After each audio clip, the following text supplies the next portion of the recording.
Começa agora o Meia Pantufa.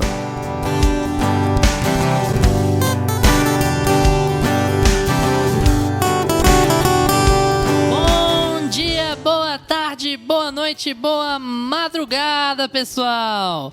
Todo mundo com os fones de ouvido, que tá começando Meia Pantufa toda segunda às 5 da tarde no seu player favorito. E esse é o episódio 5, um episódio mais do que especial pra gente. Eu tô aqui com os meus amigos Gustavo Azevedo, Gusta. E aí, galera? Beleza? E Carolina Jordão. Oi, gente. E hoje a gente tem um convidado muito especial, não vou apresentar ainda, vou fazer suspense. A gente vai receber convidados durante o nosso podcast das mais diferentes áreas, experiências e vivências para comentar com a gente sobre um filme pelo qual ele ou ela seja apaixonado. A nossa ideia é trazer cada vez mais convidados entusiastas, especialistas, empolgados e exaltados também. Todo tipo de convidado. Então hoje a gente tem orgulho de ter aqui com a gente como primeiro convidado do nosso Meia Pantufa, o professor Ervin Xavier, da Universidade Federal de Uberlândia, que, inclusive, foi nosso professor no curso de Relações Internacionais. Eu não sei se ele lembra ainda, faz mais de 10 mil... Como diria a Kate Winslet, que não é a Kate Winslet no Titanic, já faz 84 anos. Talvez ele lembre da gente ainda vagamente. Tudo bom, Ervin? Bom dia, boa tarde, boa noite pra você. E aí, pessoal, boa tarde. Prazer enorme estar aqui com vocês. Achei a iniciativa de vocês maravilhosa. É uma honra estar abrindo esse ciclo, né, de conversas com convidados do Meia Pantufa. Obrigadão pelo convite, me sinto honrado. A honra é nossa, pode ter certeza. Hoje a gente vai falar de um tópico que é muito especial pro Ervin. A gente se lembra muito bem do Ervin falar sobre o tópico de hoje. E é muito especial para todos nós também. Então, se prepare, pegue o refrigerante gelado, que agora é hora de pipoca e pantufas.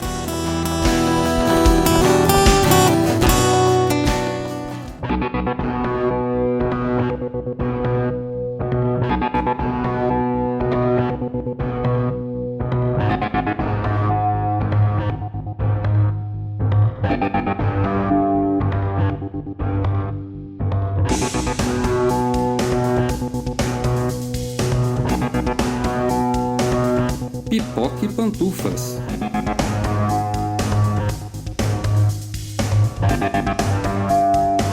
Hoje a gente vai falar de uma trilogia que em 2021 vai se tornar uma quadrilogia, vale constatar, de ficção científica considerada por diversos críticos como ponto de virada do uso de efeitos especiais no cinema.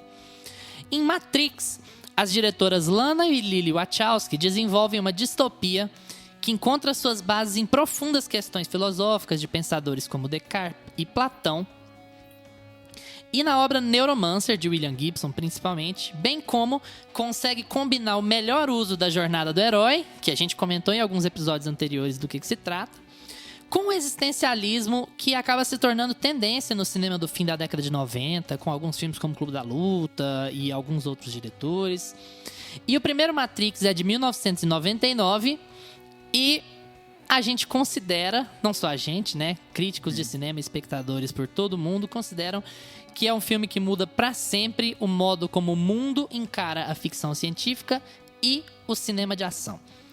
Então, hoje a gente vai ter um modelo um pouquinho diferente, como a gente está com o nosso convidado. A gente preparou uma série de perguntas, de tópicos pro Ervin trazer pra gente as impressões dele e a gente debater um pouquinho sobre não só o primeiro filme, mas os outros dois, como que é o processo desses outros dois, se eles têm a mesma pegada, se eles têm uma proposta muito diferente, o que eles trazem de diferente do primeiro, o que o primeiro filme traz de diferente da história da ficção científica no mundo, em Hollywood especialmente, né?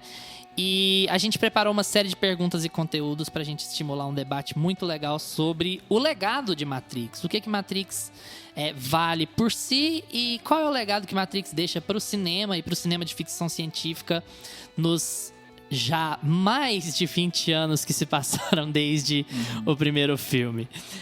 Beleza, eu vou começar perguntando pro Ervin uma pergunta bem básica, o começo de tudo, Ervin. Você se lembra quando e como foi o seu primeiro contato com Matrix? Qual foi a impressão que você teve na época do filme, do que você estava vendo? E qual que é a sua impressão dele hoje, quando você revisita ele? Essa impressão é diferente? Ela é parecida com a primeira que você teve? Fala um pouco mais pra gente. Olha, Luísa, Matrix, de certa forma, está associada à minha jornada da graduação, né? Eu conheci Matrix, estava lá no iniciozinho da graduação, se não me engano, no primeiro ano. E, assim, eu me lembro nitidamente de pensar por que um filme que fez tanta história, na época eu não vi propaganda, eu não ouvi falar desse filme, né? Eu vi depois, foi um boca a boca. Um colega meu da minha mesma cidade, colega de turma, me falou que foi ao cinema ver um filme e me relatou um pouquinho do roteiro. Falou Matrix, começou a falar um pouco. Eu falei, nossa, mas esse roteiro tá muito interessante, fale-me mais, estou interessado. E aí ele começou a falar, assim, só que de maneira um pouco confusa, né? Eu não entendi muito bem, mas eu me lembro nitidamente de ter ficado muito intrigado com um pouco do que ele me falou sobre o filme. E aí eu acabei indo no cinema para ver. Eu confesso que tá um pouquinho distante na minha memória, tentei voltar atrás para me certificar, mas eu não me lembro quantas vezes. Eu posso garantir que o segundo e o terceiro, cada um eu vi no cinema 4 vezes. Enquanto tá vendo porque a gente chamou o Erwin aqui hoje? Para falar de Matrix. Né, eu tenho o box em Blu-ray de tudo, né? Inclusive um Blu-ray inteirinho sobre, né, a feitura, bastidores, história do processo, né? E também tem o Animatrix, né?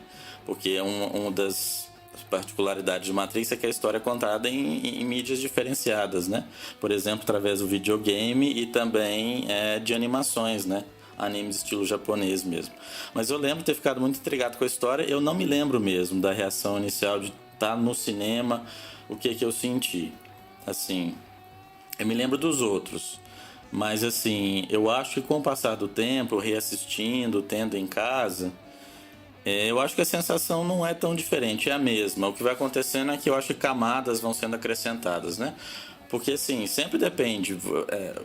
Tá no cinema ou assistir a um filme é uma experiência, né, de comunhão. Você se identifica, se projeta na história, se identifica com as personagens principais, os protagonistas particularmente. E a depender do seu estado de humor, né, especialmente da sua disponibilidade de atenção, você vai captar coisa ou vai deixar coisa fora. Eu me lembro nitidamente de ver o segundo a primeira vez e conversando com amigos sobre o filme, eles foram me falando uns dados, informações, que eu falei, gente, onde que tá isso que eu não vi? Eu tive que voltar, e eu voltei 4, porque eu fiquei tão empolgado. Mas, assim, a sensação que eu tenho de Matrix é uma das coisas que me fascina. Eu sempre tive essa tendência, desde muito jovem, de ter uma atração muito grande por temas que você poderia, né? Eu não me considero um jovem místico, tá? Hoje tem toda essa figura muito criticada do jovem místico, aí não é bem isso não, tá? Mas sempre tive vegano. Atração por, vegano e, sei lá, umas misturas muito, muito bizarras, né? Mas, assim, eu sempre tive uma atração muito forte por temas, assim, que você considera talvez transcendentais, espirituais, né? Sempre tive atração desde jovem, com 13 anos eu já tinha atração por ler filosofia do Oriente, coisa tipo assim, ler obras de ficção, ou não ficção, mas de caráter meio, sei lá, sobrenatural.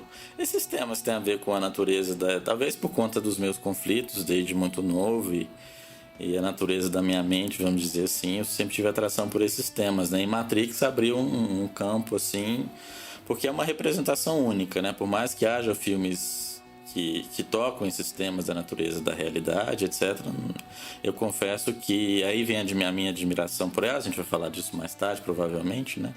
Mas é uma peça muito, muito única e especial, né? A sensação que eu tenho é estar em contato com alguma coisa...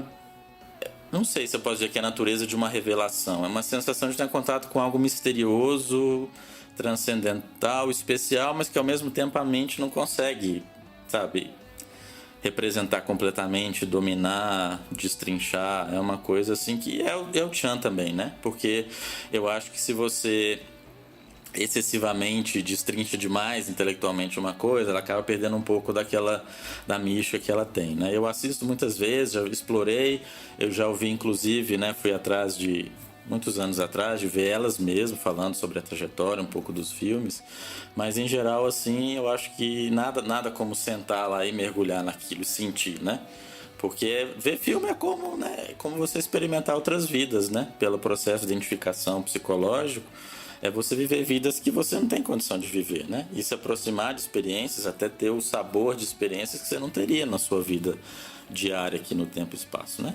Matrix para mim é isso, é o contato com, eu chamaria talvez o termo é luminoso, né? Isso vem da filosofia da religião, né? E de ramos da psicologia. Luminoso significa o contato com alguma coisa que parece misteriosa, sobrenatural, espiritual, que inspira de alguma forma. Para mim é alguma coisa nesse sentido, né? E confesso que para mim isso se manteve, né? Se ampliou nos outros filmes, né? Eu não me lembro do primeiro, como foi estar lá na sala de cinema. Isso eu não tenho memória mesmo.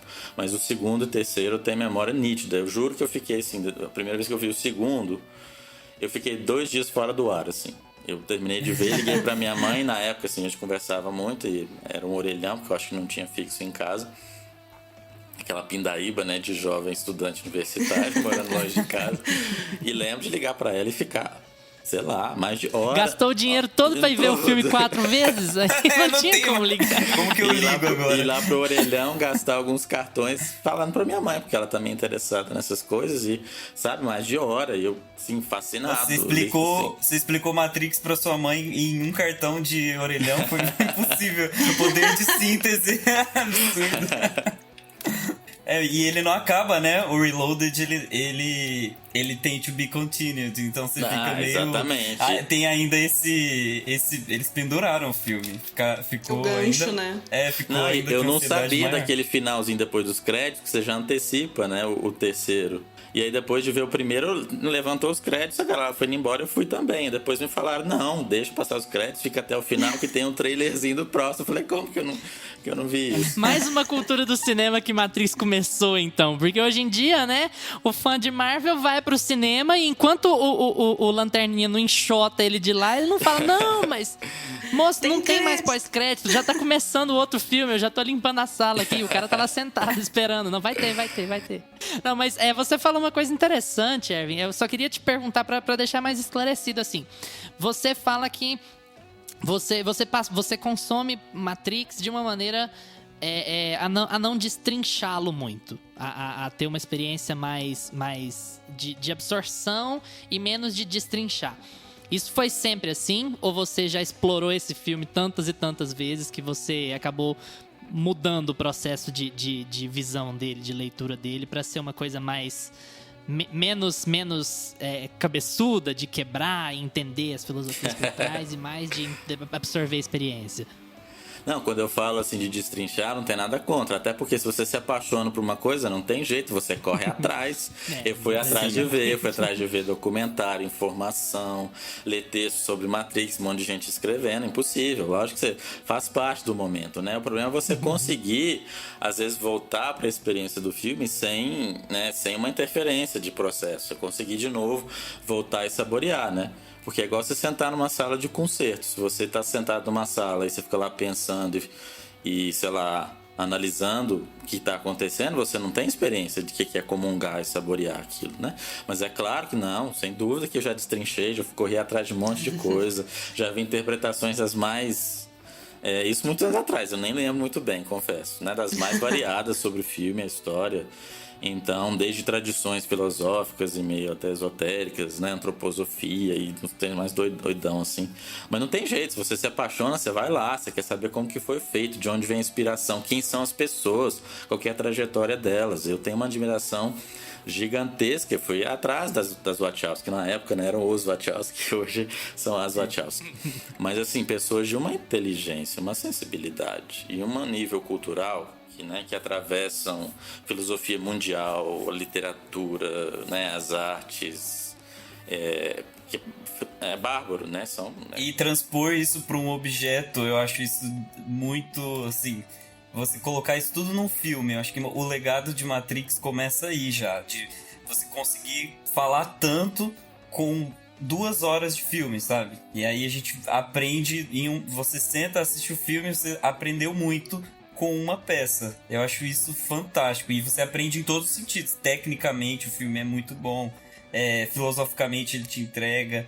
Eu acho que tem muitas camadas, assim, no filme. Isso que o Erwin tá falando da sensibilidade delas é muito interessante, porque quando você pega... Erwin, aqui a gente gosta muito de analisar currículo, viu? Porque a gente acha que quando a gente tá vendo cinema, quando a gente tá falando de obras que a gente gosta muito de filmes muito complexos, às vezes, né? A gente gosta muito de pegar currículo porque a gente entende que a indústria não é acessível, não é fácil para que as pessoas consigam chegar a um ponto de ter um grande orçamento, de ter um estúdio te apoiando, de ter uma produtora capaz de fazer aquilo atingir o grande público. Isso em Hollywood, então, imagine. Então, assim, quando você pega o currículo das Wachowski até aquele momento, elas tinham um longa. E Matrix é o segundo longa delas. E você tem esse negócio de ser groundbreaking, né? De mudar um pouco as engrenagens do sistema de produção de cinema. Com pessoas que estão fazendo o seu segundo longa e que fazem esse segundo longa de uma maneira muito, muito inovadora, muito inteligente, e a ponto de conseguir convencer o estúdio de que essas pessoas que estavam começando seriam capazes de entregar não só um blockbuster, não só um filme para vender, mas também um filme que pode te trazer 5, 10, 20 interpretações diferentes sobre o que ele quer dizer e a forma como ele trabalha, e o começo do dia a dia cotidiano dominado pela tecnologia e trazer isso pra tela e tal, é uma coisa muito interessante. Ô Luiz, sim. E isso é louco porque as Wachowski, elas fizeram um filme de ação que ninguém tinha feito até então, e elas não conseguiam explicar isso pros executivos. E elas tiveram que contratar um desenhista pra fazer todos os storyboards. Então é um filme que não se vende só pelo roteiro, ele se vende pelo visual, e não é à toa que até hoje o visual de Matrix é marcado, né? Todo o universo de Matrix foi desenhado na cabeça das Wachowski antes do filme existir. Então todas aquelas cenas, coreografias, etc, já foram desenhadas. É genial. Não, e que direção, né? Tipo, você ter essa visão tão ampla, conseguir englobar os aspectos técnicos de fotografia, som, efeito, conseguir colocar o roteiro nisso e você conseguir fazer uma direção de algo, tipo, impecável, assim. É muito bom, é muito boa a visão que elas têm, assim, pra dar até a parte do audiovisual, né? Porque não é muito fácil você pensar numa história e depois passar ela pro audiovisual. A história, às vezes, ela fica muito boa no papel e aí na imagem ela vai ficar horrorosa. E elas conseguiram passar isso pra tudo se encaixar, assim, perfeitamente. Até nesse aspecto, Erwin, falando em aspectos mais técnicos, assim, dos filmes. Queria até saber a sua opinião sobre os três, não só sobre o primeiro. O que você vê de ponto positivo nesses aspectos técnicos em relação à fotografia, efeito de som, a montagem do som, a iluminação, efeitos visuais. E o que você vê de ponto negativo nos três filmes? E são os mesmos pontos? Você acha que seriam os mesmos? Olha, Carol, confesso que eu não sou... eu não tenho, sem dúvida, a sua formação, né? A gente tem, inclusive, alguns ex-alunos de RI, né, que entraram para o universo do audiovisual. Tem, inclusive, uma ex-colega lá da PUC que foi para Los Angeles, né? E ela, inclusive, ela se casou com o sobrinho do Kurt Russell. E eles fizeram um documentário juntos que foi premiado. Eu não me lembro se foi... Eu acho que foi um Emmy de melhor documentário, alguma coisa assim. E ela sonhou com isso, de fazer, né? Ir pro audiovisual, cinema, tá lá até hoje. E assim... Erwin, você fala assim: oi, sumida, eu tenho uns amigos de um podcast de cinema e tal. Posso passar seu contato pra eles? Não, beleza. Juliana Lembe é o nome dela, tá? Vocês podem procurar aí. Ela foi produtora. Um abraço, Juliana, maravilhosa. Ela foi produtora, na verdade. A atuação dela como produtora, né? E salvo engano, o marido que dirigiu o documentário premiado, né? Agora, sério, não me lembro se foi Oscar ou se foi Emmy. Eu sei que é um negócio, assim, gigantesco.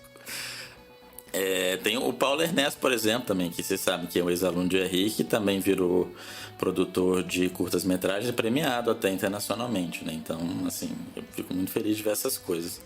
Apesar de não ter nenhuma formação, eu não sei se eu teria muito critério para poder avaliar isso, E eu não sei se a minha resposta vai ser um pouco frustrante, porque quando eu tendo a me apaixonar por alguma coisa, eu não vejo muito lado negativo, não. Mas assim, o filme em múltiplos níveis, pra mim, é uma obra de arte, né? Uma obra-prima. Desde as atuações, né? A escolha dos atores que por, digamos, conjuntura, né? do destino, né? Porque, por exemplo, Keanu Reeves não foi pensado para ser o Neo, né?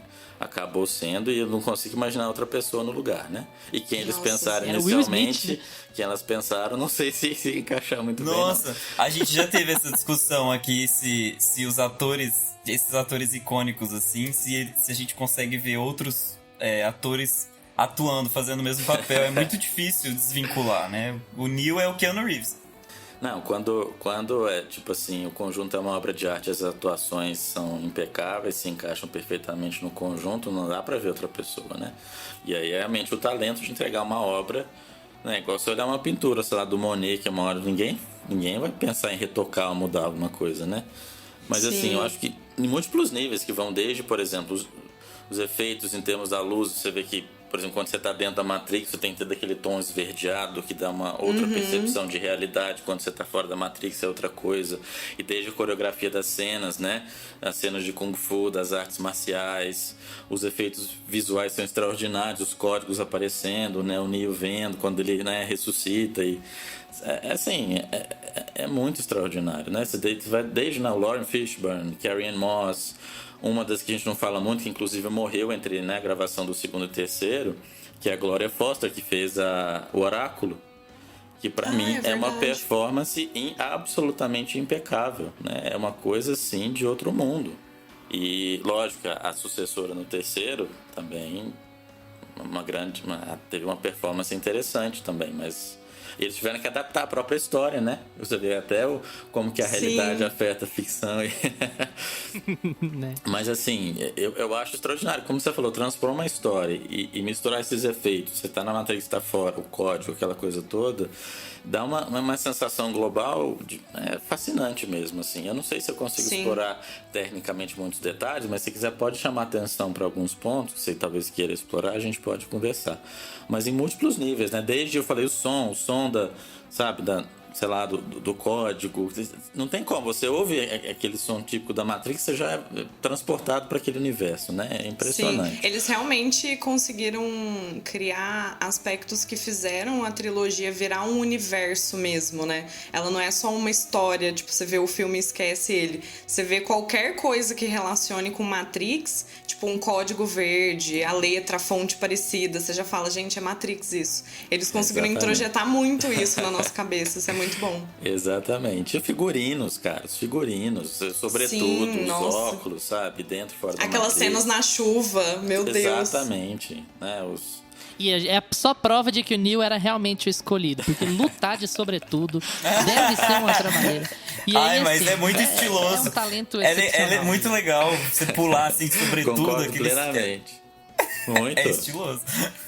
Não, e quando você for ver os outros vários anos depois, você vê aquelas filas no cinema, todo mundo de sobretudo, de óculos escuros. Virou uma coisa cult, né? Não é só Star Wars que as pessoas vão pra fila e se vestem, né? Não é só em Comic Con da vida, essas coisas, não.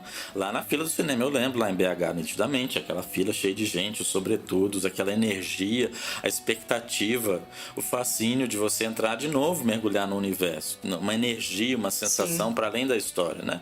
E tudo, até a trilha sonora, né? Que tem esse componente também eletrônico, né? Que você tem um pouquinho de Linkin Park até, que eu adoro, né? E outras coisas nos filmes. O Prodigy faz a trilha, né? O Prodigy faz a trilha inteira do primeiro filme, que é uma coisa bem eletro, neo, metal. Exatamente. Algo mais difícil de definir, né? Mas assim, é muito faz a coisa ficar muito característica, né? Porque você tem uma trilha, um filme falando sobre tecnologia com uma trilha que soa muito diferente do orquestral que normalmente acompanha filme de ação e tal. Exatamente, exatamente. É uma coisa que vai mudando até, né, na verdade. A trilha vai normalizando, digamos assim, do primeiro filme pros outros. Ela vai ficando mais orquestral. Uma coisa que eu reparei nessa nova vez assistindo, que ela vai ficando mais orquestral na medida que o filme vai desenvolvendo, tomando um outro rumo, assim. Mas é muito interessante falar sobre esses aspectos técnicos. Tudo isso que o Erwin apontou é muito legal, especialmente sobre a coloração, né? a diferença de ambientação que eles dão pra gente pela coloração. Quando o Neo tá em Machine City, é tudo muito azul. E Sim. quando eles estão em Zion, a coisa é mais neutra, a fotografia é menos... Fotografia não, a coloração é menos puxada, né? E dentro da Matrix já é uma coisa completamente diferente, com uma outra pegada, como se as regras da física não se aplicassem de modo normal lá dentro, né? Isso tudo acaba sendo muito bem trabalhado. Sim, e é muito bom fazer isso porque às vezes você pode passar uma informação ou passar uma situação ou qualquer coisa, não necessariamente por frases ou diálogos ou qualquer coisa assim. Então passar pela cor é muito sutil e ele tá te informando, ele tá te passando uma informação. Tá tipo, ó, agora a gente tá na Matrix. Aí muda a cor, muda a fotografia. Ó, agora a gente tá em Zion. E aí você vai se situando, não às vezes pelo diálogo, mas pela fotografia, pelas cores. Isso eu acho impecável, gente. Fazer a história rodar sem ser só em diálogo. Não, que fascina, eles são detalhistas nas micro coisas, né? E tudo tá encaixado, tudo tem seu lugar, nada é à toa. Você vê pelos nomes das naves. Você tem referência, você tem lá o The Flight of the Osiris, você tem o Osiris, é uma das naves, o Martelo de Thor, outra é Nabucodonosor. Você tem referências universais da história da humanidade, inclusive a tradições Sim. culturais, filosóficas, religiosas. Mínimos detalhes, né? No terceiro, por exemplo, ele tá lá no... né? Ele plugou na Matrix sem plugar, aquela coisa que ele ficou preso, né, num tipo de limbo. Aí você tem lá naquela estação de trem, né, Mobile Lev, que você é um anagrama, você tem vários anagramas. Neo é anagrama de The One, né, One e Neo. Né, o nome dele é Anderson, que é filho do homem também, uma referência ao cristianismo pelo grego, né, Anders, e filho, né. E Mobile Lev é um anagrama de limbo, por exemplo, né. Ele tá no limbo, então tem um monte de detalhes que você só vê quando alguém te indica, quando você vê rever várias vezes. É assim, de um nível A mulher do Merovingian chama Persephone. Exato, todas as referências. É impecável, é fascinante, assim, múltiplos níveis. Você tem o Train Man, que é do limbo, que é pra ser o... Fugiu o nome do ceifador que leva o pessoal de barco pro reino da morte. É o Train Man lá no limbo. Uma série de, como você falou, uma série de absorções culturais, não só do cristianismo, mas também da história grega e de outras referências espirituais muito fortes, né? Eu fico babando mesmo, o nível da... E não é só isso, porque assim, você pode ser um intelectual com acesso a muita coisa, mas converter isso numa obra de arte que apela não só para sua mente, mas para os sentidos, e assim, a energia que eles colocaram na toda a obra, né, que vem da direção delas, é fascinante, porque por mais que a história seja sombria, não tem a sensação de algo sombrio, tem a sensação de algo, Sim. de um universo de aventura, de uma grande jornada, com desafios imensos, mas ao mesmo tempo está em contato, como eu falei, com uma coisa misteriosa, elevada, até transcendental, uma coisa fascinante. Então, isso aí não tem preço, né? É talento mesmo, é artista, são gigantes. Você converter a intelectualidade num blockbuster, ainda por cima, que normalmente é um filme, um tipo de filme taxado como burro, né? Como emburrecedor por muita gente.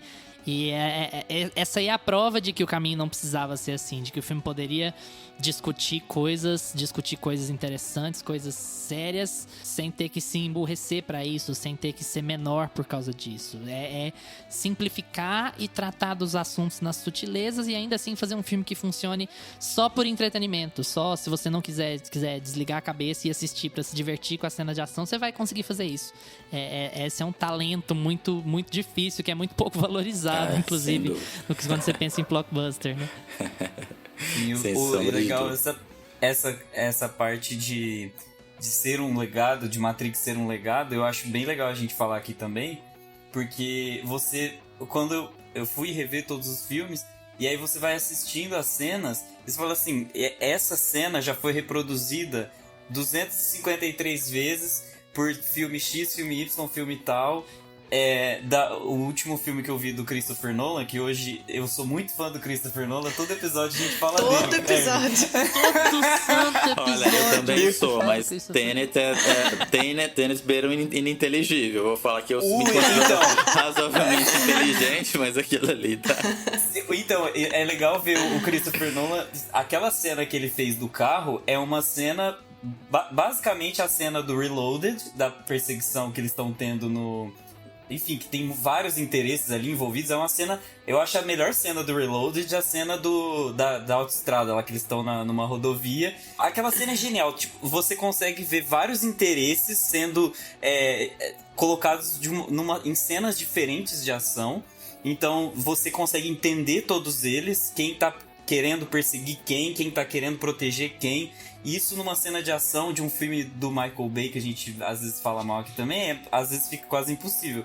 E eu acho que, voltando ali pro Tenet, eu acho que no Tenet tem muito uma releitura um pouco daquela cena do Reloaded, né? De fazer uma cena numa rodovia. Só que aí o Tenet pega a loucura do Nolan ali de fazer tudo invertido, a entropia, e inverter tudo. E é legal que aquela cena em especial do Tenet, você consegue entender também os interesses. Você vai entendendo as preocupações que o diretor quer colocar pra cena. E acho que fazer cena de ação, pra não emburrecer, igual o Luiz tá falando, é um pouco ter esse cuidado de você ir mostrando pro espectador quais são os interesses que estão sendo colocados em cenas e por que aqueles interesses estão... Tirando que, assim, a cena, ela tá... o filme de ação, você quer ir pra frente com ele, né? Ele te instiga a querer saber mais. E literalmente eles estão em uma rodovia indo pra frente. Então é quase uma metalinguagem da ação, assim. Eu acho genial aquela cena. Eu amo. Não, eu acho que nesse nível também, Matrix em particular, são... a gente pode falar depois da sequência, do segundo, terceiro, mas assim, essas são... E todo o esforço pra fazer aquilo, né? Construíram do nada uma rodovia extensa, de vários quilômetros de extensão, o que você precisa, né, de preparo prévio, de calcular aquilo, como foi extraordinário, bem feito, é impactante, né, uma coisa, é inovador mesmo, inovador, você vê aquilo e abriu espaço, né, assim como os personagens, a história em si, né, os irmãos gêmeos espectrais lá, tudo que você vê no segundo. Quando o orçamento aumentou, elas foram fora. Nossa! O Reloaded, você vê assim, olha, agora tem dinheiro, vamos gastar, vamos pôr gente em cima do carro, fogo. O Neo vira o Superman, né, no Reloaded. Vamos pôr uma montanha de Hugo Weaving. E que tal se a gente afogar o Keanu Reeves com 70 Hugo Weaving aqui de uma vez e fazer ele pular? Foi bem explorado. Mas é legal o Irving puxar esse tema, assim, dos efeitos especiais, porque é uma coisa que as Wachowskis parecem estar fazendo no Matrix 4, pelas cenas assim que a gente tem já uns... Só a Lana, tá? A Lily não tá envolvida. A Lana fala que a ideia partiu das duas pro 4, mas que ela tá tocando o projeto sozinha, né? Mas eu acho que o carinho que elas têm pelo projeto, acho que das duas tá ficando ali no filme. Mas eu entendi, a direção tá só com a Lana. E os efeitos desse estão muito práticos, eles estão fazendo muitos recursos que antes foram explorados por CGI e agora está sendo muito efeito prático, que é um legado que está se retroalimentando, eu acho, não sei se estou falando besteira, mas de Mad Max, que foi um sucesso da ação há uns anos atrás, que foi todo filmado em efeito prático, e agora a Matrix se reinventa, né? Assim, eu acho que a arte e o cinema é isso. Eu confesso que eu não sei muito bem o que é efeito prático, mas eu vou tentar ficar antenado. É porque você pega, por exemplo, Ervin, já que a gente falou acabei de falar do Hugo Weaving, aquela briga que o Neo tem na praça com 70 Agent Smith. Tem vários momentos ali que você percebe que aquilo ali é videogame. Sim, exato. Que não são os atores, que não são... Que é totalmente animado. E você trabalhar em efeitos práticos significa que ao invés de você fazer aquilo tudo animado, aquela cara de videogame, você vai colocar mais lutas, mais movimentação de atores e dublês mesmo, e menos CGI, menos efeito especial. Entendi. É uma espécie de voltas raízes. Se você explodir um carro, você não vai explodir no computador. Você vai colocar um carro explodindo de fato e filmar aquilo explodindo. Que é uma coisa meio voltas raízes, eu imagino, né? Que certamente é muito inspirado em Mad Max, que é... Não sei se você assistiu, Erwin, mas Mad Max Estrada da Fúria é maravilhoso e ele tem uma pegada completamente diferente. Eu vi Mad Max original, né? São vários, eu acho que é uma trilogia também, né? Lá com Mel Gibson, e eu lembro do impacto que teve em mim, né? E esse realmente, o roteiro, a execução é extraordinário. Mas as Wachowskis têm essa pegada, não é só a qualidade dos roteiros, das histórias, né? Do conjunto da obra. A pegada de de efeitos também é marcante para mim. Por exemplo, você tem um filme mais recente delas, a gente pode falar um pouquinho, porque elas têm um legado para além de Matrix, né? Sim. E também do ponto de vista estético, né, de inovar em termos de estética de filme e de efeitos, né, você pega desde um Speed Racer, que tem uma estética muito única e particular, você pega o Destino de Júpiter também, aquela cena gravada em Chicago, na torre lá, que eu conheci, que chamava Sears Tower na época, é extraordinário, é imensamente bem feito, é muito crível, né? Então elas também, na trajetória delas, têm realmente uma pegada técnica, de inovação técnica bastante chamativa, né? Chama muita atenção. Apesar de, se você colocar o Destino de Júpiter do lado de Tenet, nenhum dos dois faz feio na dificuldade de se entender o que tá acontecendo, não. Eu fiquei impressionado com quanto A Destino gente de pode Júpiter falar é disso confuso. também, porque eu, pelo menos, percebo uma certa linha temática que talvez tenha a ver com a psique profunda delas, os grandes interesses da vida delas, que atravessa todas as grandes obras com as quais elas estão ligadas, né? Que vão desde o Matrix, passando por V de Vingança, que é roteiro delas, não é o filme, né? Mas V de Vingança, que é outra obra-prima extraordinária, lírica, Nossa. que marcou a história mundial também, né? Passando por desde Speed Racer também, por A Viagem, né? Cloud Atlas, chegando ao mais recente, que é O Destino de Júpiter também. Então eu pelo menos percebo uma temática profunda, filosófica, também atravessando... Sim, e o trabalho em Sense8 a também obra, da né? Netflix, né? Exato, Que é só né? da Lana, no Nós caso, pensamos mas de enfim, que tem uma pegada Sense8 também, também. meio confusa e meio Infelizmente, bastante eles não etérea, mas tiveram o espaço para poder desdobrar, né, a história que eles imaginavam, o roteiro acabou sendo, né, tendo um fim antecipado, mas assim, a ideia, a novidade é fascinante, né? E o apelo a temas de relevância social e etc. contemporâneos, até pela própria vida delas, né? Um outro exemplo de efeito prático, já que a gente estava falando, acontece em Sense8. Pro pessoal, não sei se vocês sabem, mas Sense8 são 8 pessoas, bem resumidamente, são 8 pessoas que eles são irmãos de alma, de alguma forma, cada um deles está em um lugar diferente do mundo, e eles conseguem, chega um momento, tem um nascimento, um gênese ali, que eles conseguem se comunicar. Já adultos, eles passam a se comunicar uns com os outros e eles meio que tomam o lugar do outro. Se eles quiserem, eles podem ajudar o outro a se livrar de um problema, alguma coisa assim. E aí tem várias cenas de luta em Sense8. E aquilo ali é um efeito prático. Ao invés de eles usarem CGI para fazer os atores trocarem ou mudar de rosto, não sei o que, eles põem 2 atores um do lado do outro. E aí eles estão filmando tudo em cima, do torso para cima. E quando chega a hora de fazer a troca do ator, o outro só abaixa. Tem o backstage, assim, o ator que vai sumir da tela, ele abaixou. Se você pega na câmera de backstage, ele tá lá agachado. Nossa. Enquanto o outro tá fazendo a cena Tem que ter um dele. refinamento de atuação pra poder levantar e manter o carão, né? Viu muito DVD da Xuxa, né? Vivo? Morto? Vivo.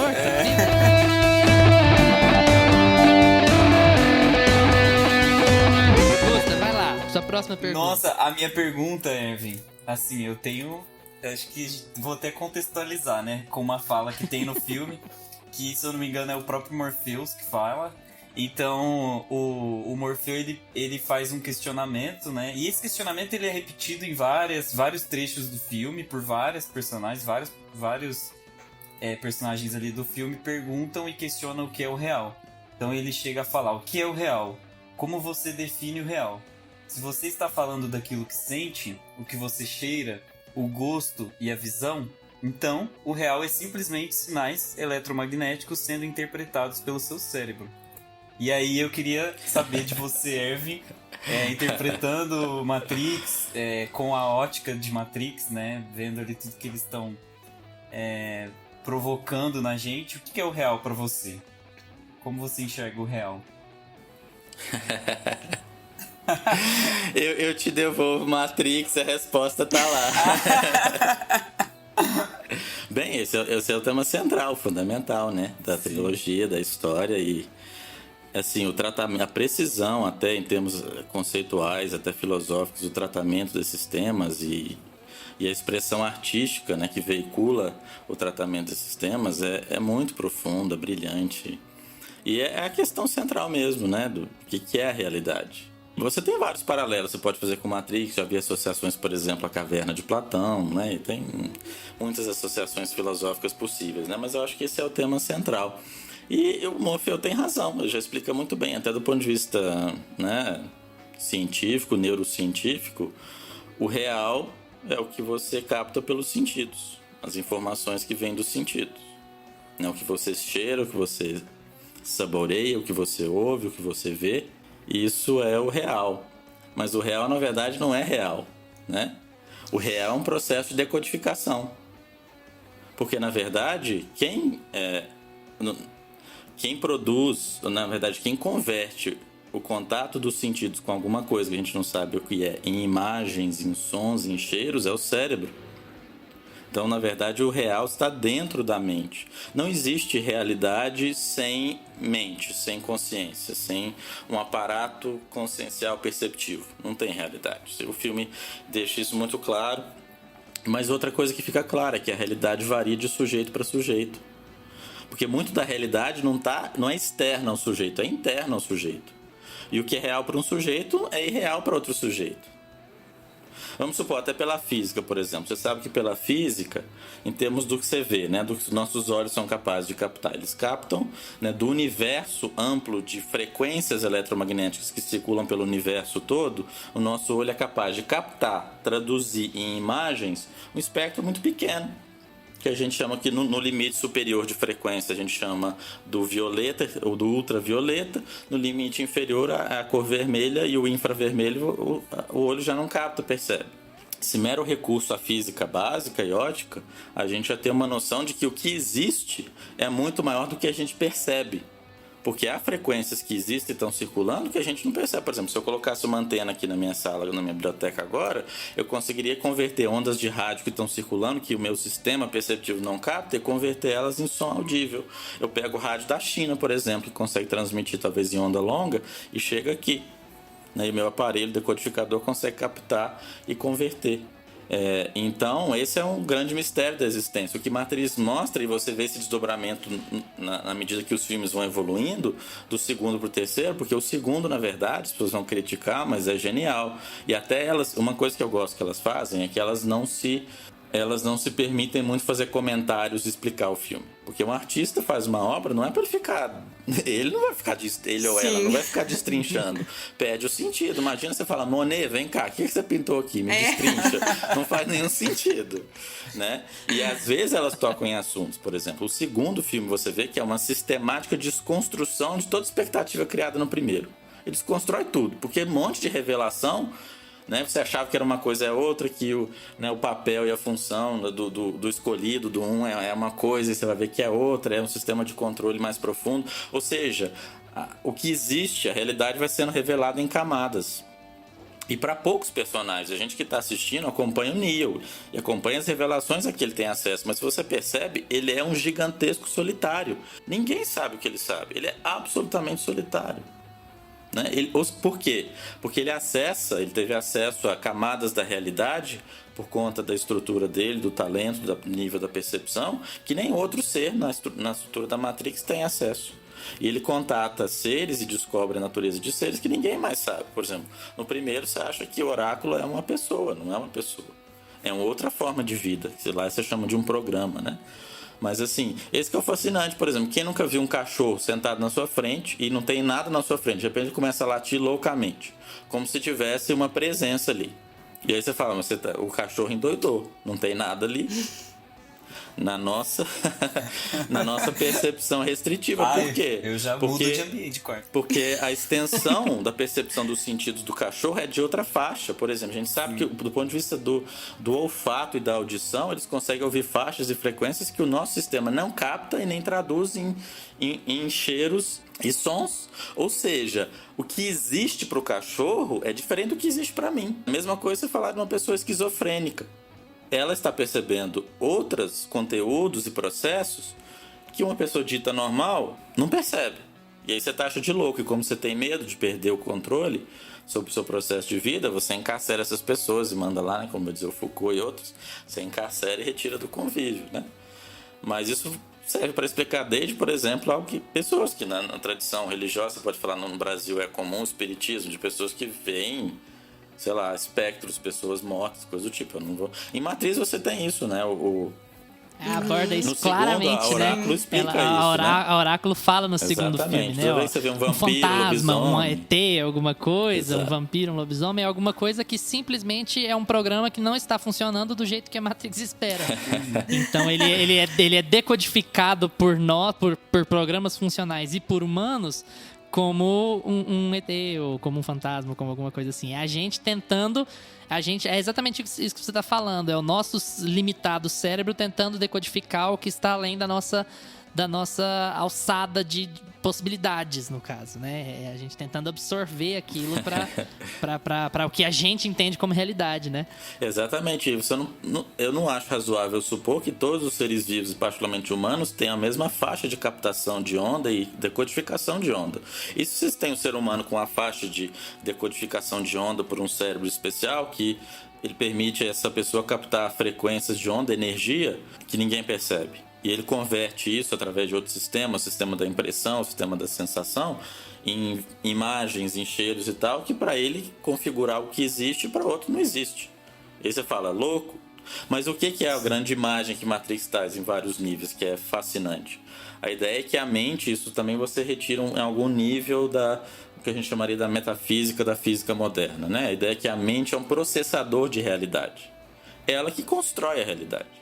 Ele é um sistema, um processador mesmo. Ele processa e produz o que a gente chama de realidade. Saber o que existe para além desse processador, aí já é uma questão, né, que Kant e outros vão se debruçar sobre ela e é difícil saber. Por exemplo, uma coisa que ele fala, que a própria física diria, o Morpheus fala, o que é real? Se real for o que você sente, você toca, o que você vê, cheira, o que parece concreto e até externo, independente de você, como observador, no fundo, real é energia, é frequência de onda, que o seu sistema de percepção converte em imagem, em som, em gosto e etc. Ou seja, o sistema universal é energia, que funciona em infinitas frequências de onda, amplitude de onda e etc. E os sistemas vivos são, digamos, energia consciente, de alguma forma. Ou seja, nada é externo a você e tudo é externo a você ao mesmo tempo.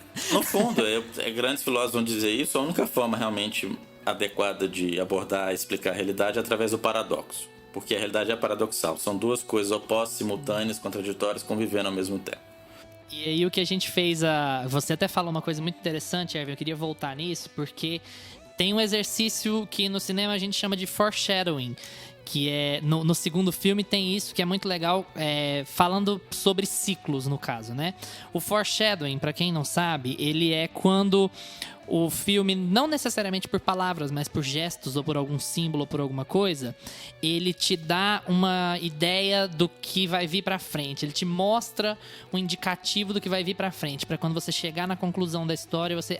mas era isso que eles estavam falando lá atrás. E isso acontece no Matrix Reloaded, que é o segundo, numa conversa do Councilman, do conselheiro, com o Neo, que eles estão na sala de engenharia de Zion, que Zion é a resistência contra as máquinas, mas Zion é completamente funcional somente por causa de máquinas, não máquinas sentientes, mas máquinas. E aí o conselheiro fala pra ele quem é que controla quem. Porque se essas máquinas pararem, a gente não tem água, a gente não tem comida, a gente não tem jeito de sobreviver, a gente não tem luz. Então, quem controla quem? E o Neo, ali naquele momento, ele serve somente como plataforma, né? Como bate e volta. Que não, né? Quem controla é quem tem o poder. Mas, quem tem o poder? Como que a gente ia viver sem luz aqui? Dá pra você falar que é um poder? E isso é um foreshadowing, porque ele tá falando que tudo é cíclico, que nós controlamos as máquinas, mas as máquinas controlam a gente entra nessa dependência. E quando você chega no final do Reloaded, a conversa que ele tem com o arquiteto é basicamente essa. O Neo, o escolhido, é parte da máquina. Ele também é necessário. Ele acredita que ele está combatendo a máquina, mas ele é parte da máquina. A máquina não existiria e não se aperfeiçoaria se não fosse ele. Tanto que o The One, na verdade, é o sexto The One. Eles chegam a apontar isso no filme, né? E aí o filme deixa de tratar sobre aquele Messias, como ele trata no primeiro filme. Como o Erwin falou, ele desconstrói tudo. Ele deixa de tratar daquele Messias e ele aponta a existência de vários Messias durante a história da Matrix e como eles são também parte daquele funcionamento. E, na verdade, toda a questão, ao invés de ser messiânica, é uma questão de escolha. Você realmente tem escolha? A escolha se você tem alguém onisciente, você tem escolha. A escolha é dada a você. Você tem a ilusão da escolha. As coisas que você decidir vão alterar o que vai acontecer pra frente ou não. É legal você entra isso. até em Nietzsche um pouco nisso, né? Na Eterno É legal Retorno, isso, tudo. porque o filme começa... O primeiro filme começa apresentando o Neo como um programador ali, né? Um entusiasta de computação e tal. E ele tá ali mexendo no computador e ele tá lendo o livro do Baudrillard, né? Como é que pronuncia o nome dele? Baudrillard? Ele é Baudrillard, seria, Baudrillard. eu acho isso. Nunca li não, mas eu sei que existe. E ele tá lendo um livro dele, ele fecha e ele recebe uma mensagem ali no computador, ele abre a porta e ele encara ali um pessoal assim, mal encarado, né? ele olha pra aquele pessoal e fala assim: esse povo tá batendo na minha porta, né? E ele toma uma decisão ali. E é legal porque até então... É o pessoal da República chamando pra festa. Exatamente. Até então ele não precisava sair da casa dele e sair com aquelas pessoas que ele interpretou de uma forma negativa, porque o filme faz isso, ele abre a porta e acha estranho aquilo. E ele decide sair da casa dele e começar a jornada dele, né? Que é quando ele encontra a Trinity lá na festa e tal, e o filme começa ali no encontro deles, né? O filme trata desde o começo de todas essas escolhas que o próprio The One tá fazendo na vida dele. E aí fica essa dúvida sempre, né? Se ele tá realmente fazendo as escolhas dele. Principalmente no fim do Reloaded, você entra em choque, né? Porque você fala, nossa, eu sempre achei o Neo muito original. Ele sempre foi, tipo, realmente o The One. E aí você vê ali todas as reações dele sendo replicadas. Os acessos de fúria que ele teve diferentes lá com o arquiteto, é muito legal. Eu acho que a história até traz esses outros temas, por exemplo, de universos paralelos. Você vê pelas telas as possibilidades, né? As possibilidades infinitas de reação, e ele vai focar em qual que se materializou, né? Dá para depender da decisão do Neo, da consciência. Muitos temas vão aparecer, a questão do tempo, né? Do futuro. Você olhar como vai dizer a Oráculo Neo, você agora tem a visão, você está olhando para o mundo fora do tempo, né? Então, desde a questão do tempo, né, e da possibilidade da profecia, da oráculo ser, né, alguns vão dizer que ela representa a deusa Sofia, né, nas tradições neoplatônicas ou gnósticas, etc. Mas, assim, é outro personagem fascinante. É de uma riqueza, assim, é por isso que eu amo. Todos, não tem nada ali que atua. O segundo, eu confesso que o início eu comecei a ver e... fiquei meio assim, tem aquela cena lá da festona, lá em Zion. Eu adoro a cena da festa. É super legal, a música e tudo. A sensualidade, que faz parte do universo. Sensualidade significa o apelo aos sentidos mesmo, né? A sensualidade da cena, as pessoas dançando. E de repente, como o Luiz falou, tem aquela cena, que já aí a primeira grande conversa substantiva realmente do Reloaded é aquela dele com o conselheiro Raman, né? Em que ele vai dizer, quem tem controle, se a gente quiser a gente desligava. Aí eu me perguntaria o que seria da nossa, né, vida, porque a nossa água, o nosso ar vem dessas máquinas. E eu entendo o que você está querendo dizer, né? A gente precisa delas, né? Elas precisam da gente, alguma coisa assim. Aí você começa a ver o paradoxo aí, né? E começa a desconstruir essa vilanização das máquinas que vem do primeiro, né? Ou de uma tendência de vilanizar as máquinas, né? Mas assim... tem um pouco a ver com o que eu acho que é o paralelo fundamental com a realidade que Matrix faz. Você poderia comparar a realidade a um processo que tem, por exemplo, um operador, um software e um hardware. Vamos dizer que a realidade é composta por isso. O operador sendo a consciência, o software sendo os programas, é o que a gente chama da vida, na verdade. É o conteúdo, os processos que a gente vive e experimenta e os conteúdos que a gente vive e experimenta. São o software. O hardware seriam as máquinas, né? A matéria, o sistema material que contém informação. Se você pega e olhar para o funcionamento da matéria, a energia é um receptáculo, mas que funciona de uma certa forma porque ele foi programado. Não existe realidade sem software, sem programa, né? Por exemplo, as células do corpo seguem programas. E quando elas rompem o programa para dar uma loucura, por exemplo, elas saem matando, por exemplo, células vizinhas, você chama de uma célula cancerosa, por exemplo. É um outro programa. A medicina não sabe explicar o que é. Mas é simplesmente que você pode dizer, um programa destruidor tomou conta daquela célula e ela está destruindo tudo em volta. É mais ou menos isso. Você precisa do hardware para existir nessa realidade do tempo e espaço, de matéria, de corpo, fisicalidade, mas você precisa também de software, programa, processo, conteúdo. é o que o Matrix revela de uma forma brilhante. O que você chama de realidade que você está vivendo tem a ver com a programação, que pode variar de sujeito para sujeito. No caso da Matrix, o que o filme revela, de certa forma, é que há a programação sistêmica. Todos nós somos prisioneiros de um conjunto de programações que a gente não tem alteridade em relação a eles. A gente não consegue ver de fora. A gente recebe e toca, né? No fundo, você tem uma crítica embutida. A ideia fundamental de Matrix é que a humanidade se perdeu na sua trajetória, né? E a gente acha que vive uma vida que tem algum sentido, de liberdade, de ganhar dinheiro. Você vê, ele trabalha numa grande empresa, o pico da civilização de 99 e tal, mas a gente está 2 séculos depois, né? O que aconteceu? Mas o que Matrix revela é que as coisas não são o que elas parecem. As aparências enganam muito. E até os sentidos podem enganar, porque eles são filtrados, né? O que a gente percebe é filtrado por uma programação mental. Por exemplo, você pega 20 pessoas que testemunharam o mesmo acidente numa esquina. Cada um vai te relatar com a convicção de que aquilo é realidade, uma coisa diferente.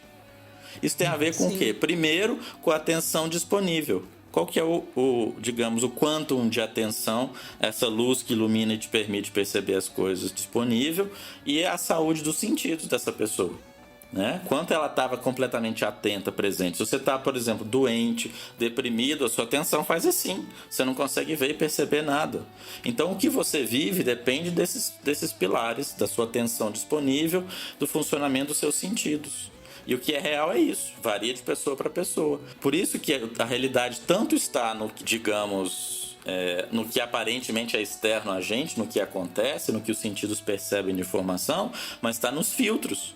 Como que você interpreta essa informação? É o que a gente chama de emoção, como que você reage, que crenças que você tem sobre certo e errado, que possível e impossível, né? Que vão filtrar. Né, o que aconteceu, por exemplo, a maioria das pessoas, todo mundo fala que gostaria de, sei lá, ver, né, saber se existe coisa além da matéria, da realidade, queria ver uma coisa sobrenatural acontecendo, mas qual que é o problema? Se acontecesse mesmo, a pessoa entra em piripaque, porque você... Eu não falo isso, Erwin. Não, mas eu não você pega... eu não quero. Você pega o Neo ali, ele vomita e tem um puta piripaque. Sim. Por quê? Porque ele construiu toda uma série de sistema de crenças que define o que é real, o que é possível, que quando ele está vivendo pelos sentidos, está mostrando outras informações e experiências, dá um choque completo. O sistema processador dele entra em bug, ele vai lá e vomita. E o Morfeu fala, olha, me desculpa, eu tenho que pedir desculpa. A gente só liberta uma mente, né, geralmente muito cedo. Né? A gente dificilmente liberta uma mente que já adquiriu uma estrutura já firme, enraizada, porque é muito difícil para a mente se liberar do que ela considera real, possível e impossível. Sim. Por mais que a gente queira viver coisas supostamente sobrenaturais, na hora do vamos ver, se você se aproximar mesmo de uma coisa que quebra o que a gente chama as leis da física, etc., a tendência é que se você não está preparado, você entra em bug. Totalmente. Então... Exatamente. Tem uma piadinha, né? Talvez eu até corte isso na edição. Tem a piadinha da viúva que vai chorar no velório do marido e fala assim, meu Deus, me leva com você, eu não sei o que eu vou fazer sem você. E aí a terra onde ela tá ajoelhada cede, ela cai no buraco, no caixão, e ela começa, me tira daqui, pelo amor de Deus. Ué.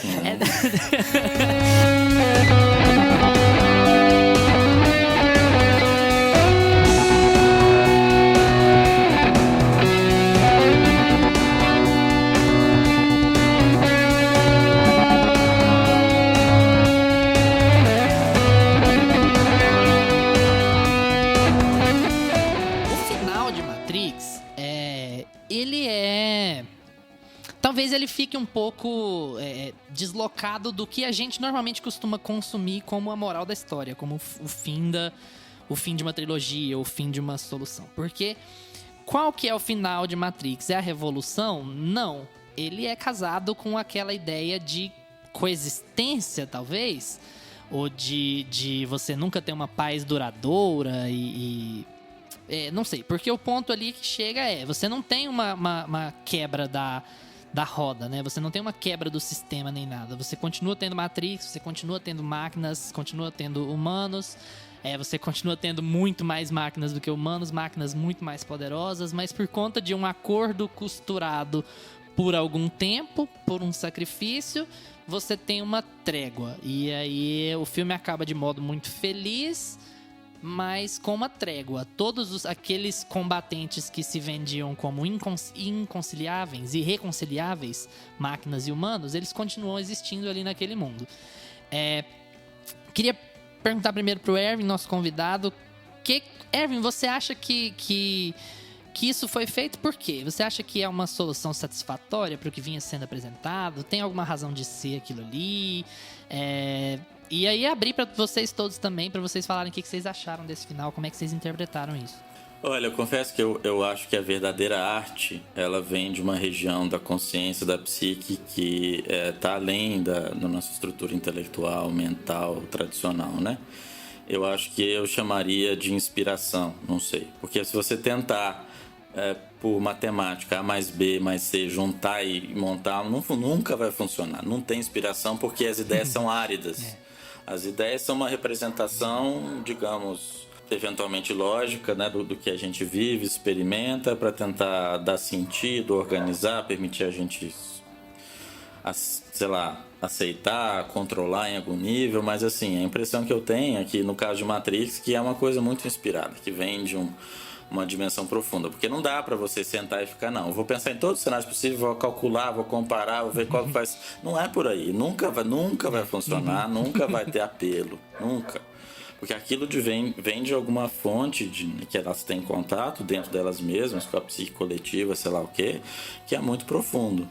E eu confesso que muita gente fala do segundo e terceiro, que não estão à altura do primeiro e etc. Eu confesso que eu nunca senti isso. Eu fui ver o segundo, eu falei, fiquei 2 dias fora do ar, porque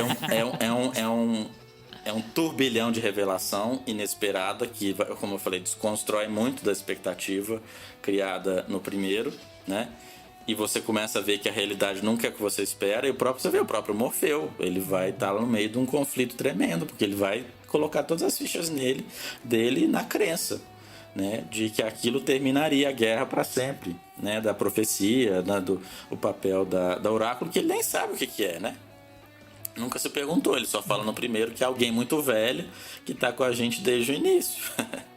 Mas ele não alcança o nível de percepção. O Neo, como saiu, ele olha para o oráculo, ele vê uma energia, ele vê a programação, ele vê um outro ser ali, né? Mas assim, é muito complexo. O segundo é muito, só que assim, é tudo muito novo e desconstrói o que veio antes, mas tudo se encaixa, muito fascinante, né? E aí até em termos, para quem entende de informática, ideia de backdoors, de programas, hackeando programas, eu não sei mais o que, é muito fascinante. E o terceiro é um desdobramento, uma revolução. Eu particularmente não gosto muito do termo revolução, né? Porque revolução dá uma ideia de... O próprio termo vem do latim, revolver, né? Que meio que chacoalhar e voltar no mesmo lugar. Porque o revólver você gira e volta, paradoxal, e volta então, no mesmo lugar. Uma revolução geralmente é só inverter as polaridades. Quem estava embaixo vai para cima e vai fazer tanta merda com quem estava antes fez também. Só que agora está lá na posição, não estava preparado para ela. Vai jogar toda a merda, as insatisfações, as mágoas, as insuficiências. Eu prefiro o termo evolução, que a representação não é um revólver que gira e volta no mesmo lugar, mas que é uma espiral. Que também gira, mas assim, e sempre num patamar mais elevado e ampliando, né? Ampliando a estrutura, sempre com nível de percepção, realidade, experiência mais amplo, né? E eu acho que você tem em Matrix, eles escolheram o termo Revolutions, né, pro terceiro, mas eu acho que tem alguma coisa assim de um salto quântico, né? Eu prefiro esse termo, um salto quântico ou um outro patamar da espiral. Eu acho que é alguma coisa... pela história do que é contado, desde que surgiu essa inteligência artificial e a guerra e o que aconteceu, é um passo inusitado mesmo, né? O que o Neo faz? Ele negocia com um tipo de divindade, na verdade, né? Você tem paralelos que vão para além da caverna de Platão, por exemplo, com o neoplatonismo, né? Não vou falar isso agora porque é outras coisas, mas assim, eu vi gente falando, porque assim... Matrix é uma crítica ao cristianismo, ao que é o Deus de verdade, não sei mais o que. Desculpa, não tem nada a ver com isso, tá? Não é uma crítica ao Deus monoteísta, não tem nada a ver, é outra coisa. Eu acho que se você compara o neoplatonismo, tem muito mais cola do que uma comparação como essa. Mas assim, desculpa, um filme é uma história e acaba sendo uma alegoria, e toda alegoria tem limites de representação do que a gente vive, etc. Nunca vai ser perfeito. né? Mas como uma obra de arte, eu acho que se encaixa muito bem. Eu me senti, depois no final do terceiro, eu senti que fechou um ciclo de uma forma interessante. Eu me senti esperançoso, abastecido, mas como toda boa história, você tem que parar por aí. Por isso que eu confesso que eu tô com medo do quarto. Porque, por exemplo, conto de fadas, o que o conto de fadas conta? Também, o conto de fadas só conta a merda, o perrengue, né? Quando tudo vai ficar bom, ele fala, viveram felizes pra sempre. E é você que se vira pra imaginar como vai ser. Aí acaba, você que vai encontrar outro problema pra assistir. A imaginação não dá conta de representar um estado de existência e realidade que já superou os conflitos. Ele não pode ser imaginado porque o intelecto não alcança isso. E é o que Matrix deixa, ele te leva até o ponto de ir lá. E o próprio terceiro tem várias inovações. Você tem a Exilada lá, que é um tipo de divindade que constrói os fenômenos naturais, por exemplo. Aquela menininha indiana, né, ela, no final ela deixa um presente para o Neo na forma de um pôr do sol, de uma pintura, uma obra de arte gigantesca. Você está fazendo referência, por exemplo, quem sabe, a ideia, por exemplo, de religiões animistas ou até da Índia, a ideia de devas, né, de divindades, que, por exemplo, a ideia do platonismo, que na verdade não existe um Deus supremo, existe uma fonte de tudo da qual emanam uma hierarquia infinita de seres, né, no universo. E não tem um Deus único, vamos dizer assim. Tem uma infinidade de seres com talentos e potenciais específicos que encarnam. Você vê isso, por exemplo, desde na mitologia genial do Tolkien, por exemplo, que está lá no Silmarillion. Você vai ver isso. Cada uma das divindades encarna um potencial único da consciência infinita, universal, por exemplo, né? E você vai ver isso em Matrix, né? Esses programas, cada um encarna um potencial único. O Merovingio, você vê a Oráculo, né, que é a única que tem a visão que o Merovingio cobiça, porque ele se tornou um deus caído, ambicioso, né? Assim como no fundo da representação e do neoplatonismo, você vê o arquiteto é de um tipo de deus caído, mas você vê o paralelo entre ele, que é obcecado com a ordem, né, e a matemática, a harmonia da equação, e o oráculo, que é o oposto polar e complementar dele, que equilibra o sistema, que é a entidade promotora da mudança e da transformação, que é o feminino. Então, tipo assim, você pode tirar coisas de tudo, tem tudo ali em Matrix. Por isso que eu fico assim, de boca aberta. Mas pra mim, desculpa, eu tô falando demais. A gente tem que se ouvir porque é uma conversa, não um monólogo. Mas assim, é porque eu me empolgo demais, desculpa mesmo. Mas assim, é muito rico, é muito rico. E assim, pra mim, eu acho que fecha. Por isso que eu confesso que eu tenho medo. Não sei o que elas estão inventando. Li algumas coisas sobre algumas ideias pro roteiro do quarto e eu confesso que eu fiquei sinceramente preocupado, porque pra mim é que nem Star Wars, né? O George Lucas vendeu a alma pro diabo, ele vendeu a obra-prima da carreira dele pra Disney, sim, que fez uma merda pra mim sem precedentes.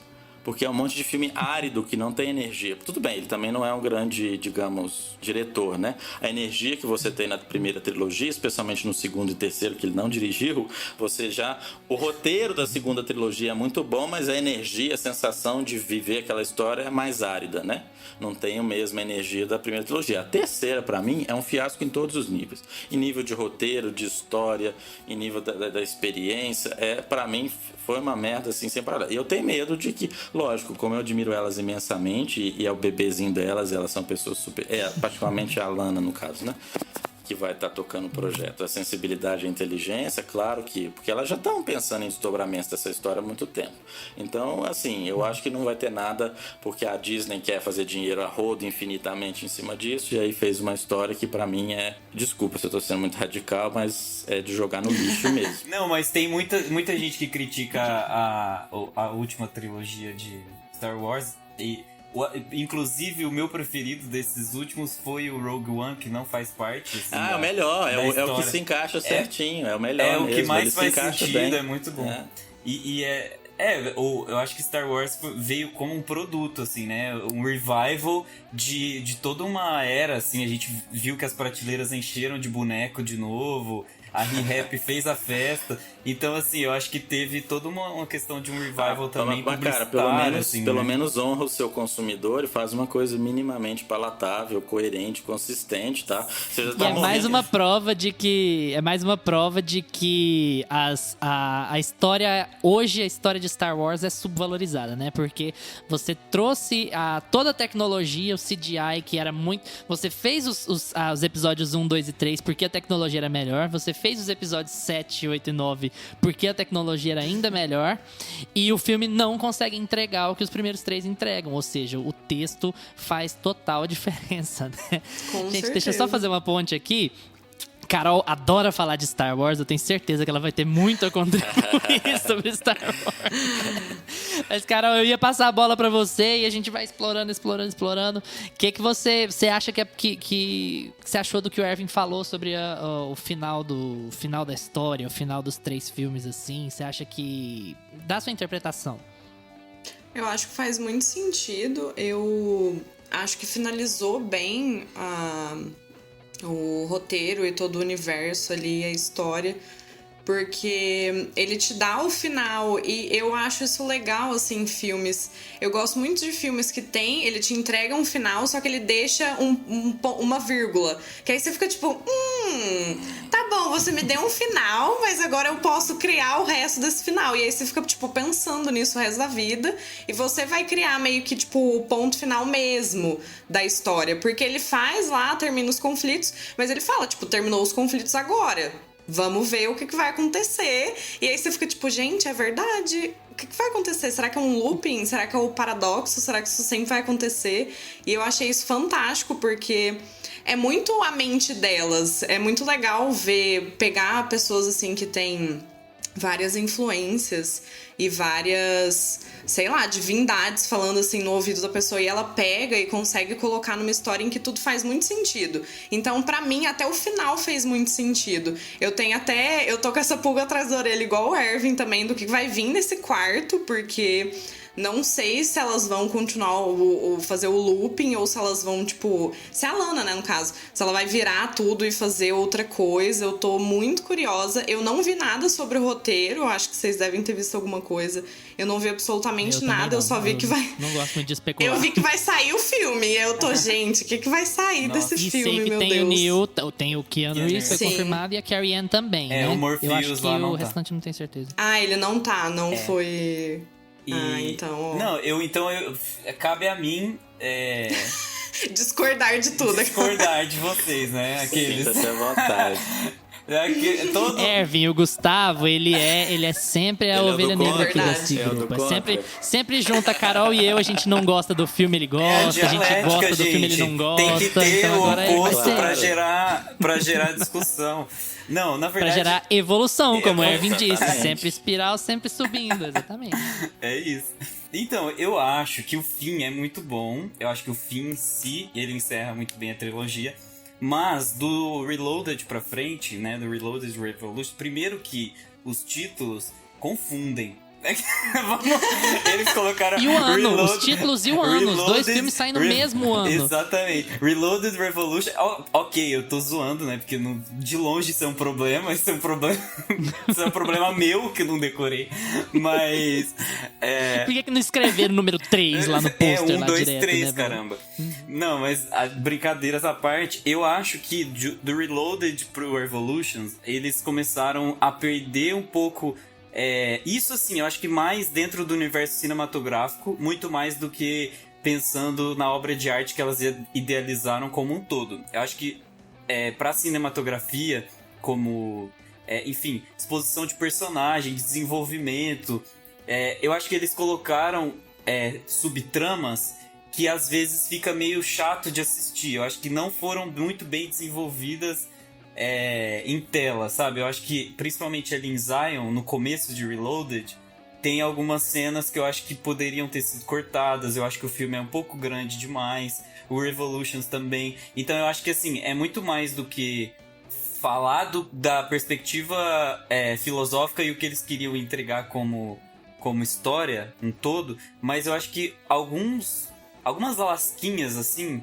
Aí o Erwin fala que você tá querendo retocar Monet. Você realmente está querendo retocar o Monet. Vou lascar aqui, eu vou fazer um enfeite. Eu, tá? tipo assim, eu tô literalmente tratando como se fosse uma escultura e, tipo assim, lascando a obra de arte A das senhorinha que meninas. reformou aquele quadro de Jesus. Não, assim. não, seria, né? Não, total. Eu falando seria realmente ela fazendo. Mas a arte do crítico é essa. Você vai lá, você precisa... Exatamente.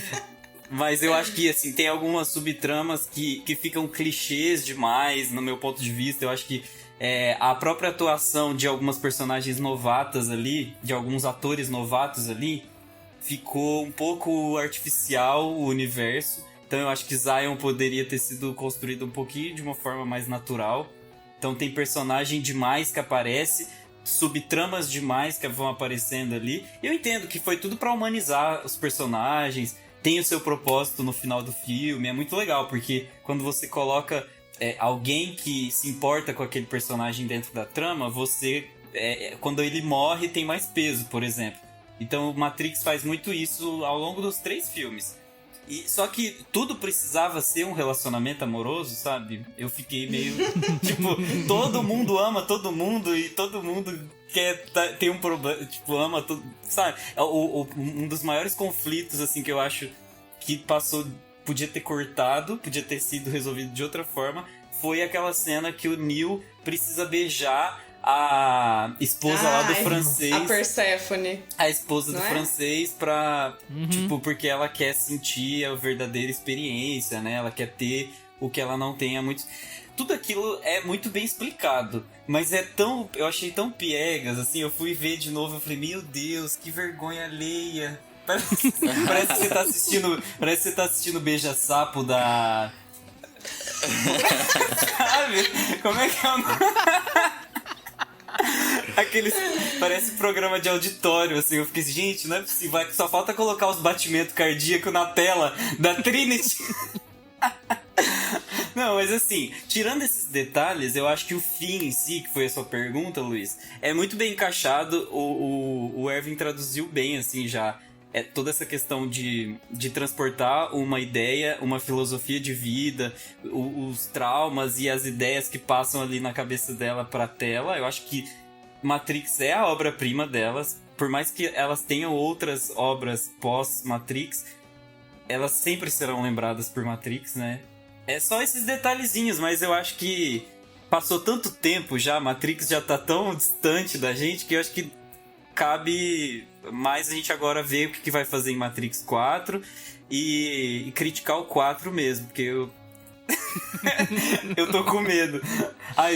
As experiências de finais, assim, ó, esses últimos tempos, depois de Game of Thrones, depois de Dexter. Não só de finais, mas de trazer coisas de volta. Né? Por falar nisso, Dexter tá voltando também e a gente tá tremendo na base. Nossa, que era saudosista, né? A gente tá pegando tudo e revivendo, remexendo. Nossa.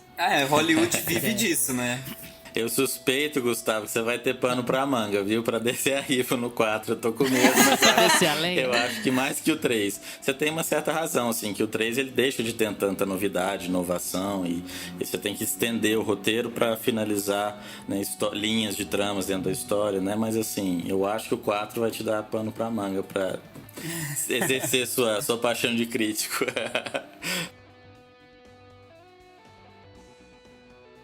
Quais são as suas expectativas, Erwin? Você já falou um pouquinho, mas eu queria que você falasse mais sobre ter um quarto filme, sobre o que você já leu, o que a Lana será que vai seguir, o que você acha que ela vai fazer.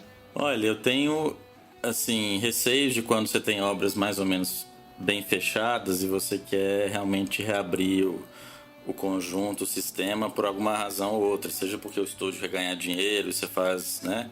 Sei lá, você tem filmes brilhantes de, sei lá, desde animação até longa-metragem, sei lá, live action mesmo, que o primeiro é muito bom, fez um enorme sucesso, aí a galera quer forçar a barra para ganhar dinheiro, porque já, né, abriu um espaço, né, no universo da indústria cultural, e a galera quer forçar, né? Mas nesse caso, me parece que vem delas mesmo, né? Que veio particularmente da Lana o interesse de... Porque isso eu acho que talvez para elas ficou alguma coisa, uma necessidade de fechar a história, de estender em algum nível a história.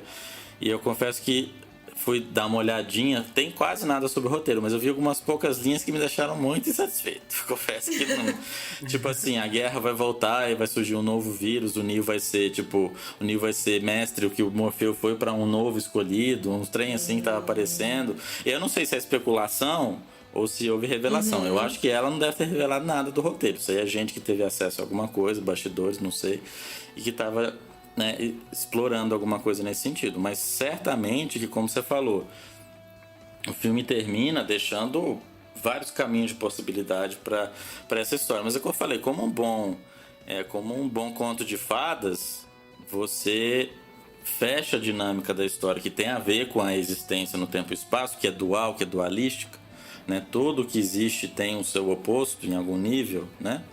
E a dificuldade é navegar entre eles, como Matrix deixa claro, né? Aquela famosa frase, né? Isso vem do taoísmo na China, das filosofias mais antigas que vão ensinar essa ideia do paradoxo para representar a realidade, o símbolo yin yang, né? Que de certa forma encarna isso. Mas o Neo pergunta, né? Porque ele foi pro limbo lá, naquela conversa fascinante do terceiro, curta, mas fascinante. Quem que é o Smith, né? Ele fala, é você, é o seu oposto, o seu negativo, é o resultado do sistema tentando se equilibrar. Então, toda vez que surgir um Neo, vai surgir um Smith, não tem jeito, né? O sistema, ele é integral, ele é completo. Para cada qualidade existir no tempo e espaço, a qualidade oposta tem que existir. Não tem como haver o quente sem haver o frio. O frio é criado pelo quente e o quente pelo frio. Isso que está lá no símbolo do Yin Yang, que é um sistema complexo, né? Eu acho que também esses elementos aparecendo... Não, que tem coisas novas no terceiro, até filosóficas também. Eu acho que... Eu entendo o Gustavo falando que tem elementos que, assim, não faz tanto sentido, mas, assim, esta Perséfone em particular não concordo. Eu acho que tem sentido, sim, né? É uma divindade que está entediada, né? Que tem poder e ela é esposa do Senhor do Submundo, né? Que trafica, né, programas para dentro e fora da Matrix, tem um enorme poder e quer ter mais poder. E ela, né, já se perdeu a relação que ela tinha com ele, de sei lá o quê, mas eu entendo também o que você está falando, né? Sempre depende de uma perspectiva a priori para analisar isso. Mas eu confesso que eu tô com medo, porque assim, como eu falei, todo bom conto de fada nunca vai te dizer muito, ou todo bom filme história, ele nunca vai explorar o que vem depois da resolução de um grande conflito, porque não tem como, porque é um livro aberto que a gente que vai ter que escrever, ou quem viveu que vai ter que escrever. Agora, a estrutura dos conflitos, das dualidades, a gente conhece mais ou menos, por isso que dá para representar na forma de arte, de cinema e etc, né? Mas assim, o bom conto de fada, né? Você vê uma história que supostamente para criança, Balela, Bela Adormecida, sei lá, tenta matar a mulher, Branca de Neve, 7 Anões. É um mundo terrível, quer matar a menina o tempo todo, sabe? A madrasta perde o pai, é um mundo terrível. E quando se resolve, qual que é a frase? Viveram felizes para sempre. Você não sabe o que vem depois. Eu tava satisfeito. Alice, que tem uma bad trip horrorosa quando ela entra naquele buraco lá. Alice é fascinante, né? Aí tem... que inclusive tem muita referência, né, em Matrix de Alice. Paralelo com muita... Exatamente, né? Eu falo do livro, não falo dos filmes lá dos dois. Mas eu acho o filme da Disney muito bom também. Não é ruim, não. Mas o Burton tem uma paixão pelo sombrio que eu não compartilho tanto, assim, né? Mas... não, eu falo do da Disney. Os do Tim Burton, eu sou um inimigo declarado do Tim Burton. Mas a Disney é verdade, você tá falando da animação da Disney, sem dúvida. Mas assim, eu tava satisfeito com os três. Eu não tava esperando nada mais. E assim, é algo que o artista deixa pra gente mesmo, de sentir o universo das possibilidades adiante. E também você fechar, sempre você ter que preencher esse espaço criado pelo universo de possibilidade que se abre, não é bom. Às vezes você tem que deixar aberto mesmo pra... Sim. Né? E você fica sempre naquela, é por dinheiro? Não é por dinheiro? Tá fazendo isso por quê? O que você tá... Eu não entendo. Talvez porque tem uma coisa, assim, os últimos filmes delas foram meio fiascos, assim, por exemplo. O roteiro, a história, o tema, por exemplo, de Destino de Júpiter é fascinante. Você vê elas falando, são pessoas brilhantes, inteligentes, a problemática do tempo, da existência no cosmos, de novo o mesmo tema, da liberdade de ser prisioneiro, de ser bateria para outros seres. Você percorre vários dos filmes delas. Só que Destino de Júpiter não entrega, é uma experiência meio árida, você vai ver e é fascinante, eu adoro astronomia, eu adoro coisas de astrofísica, cosmos, a história, o roteiro é muito bom, mas na entrega não tem a energia dos primeiros. Cloud Atlas, por exemplo, a viagem é muito interessante e já não tem a mesma energia. Tem uma coisa árida ali que você sente, putz, ficou faltando, você tem que ficar intelectualizando para pegar a história e voltar e tentar unir os pontos. Destino de Júpiter também fica um pouco nisso, mas é o mesmo tema, é fascinante a história de Destino de Júpiter, só que não entrega. E assim, foi um puta investimento nos estúdios delas lá em Chicago, foi filmado em Chicago, e aí tem puta efeitos especiais fantásticos. Só que foi meio flopado, assim, infelizmente, porque eu adoro elas e eu torço pra dar super certo. Mas assim, não sei se foi dessa flopagem das últimas coisas que foi tendo pra mim um certo declínio, assim. V de Vingança é roteiro delas, ainda é brilhante. Speed Racer é uma coisa muito louca, mas assim, ao mesmo tempo interessante. Já é um clássico cult, Speed Racer. Que é uma coisa meio louca assim, né? O Bombardeio pros Sentidos, que é até difícil ver, né? Pelo bombardeio que é aquilo lá.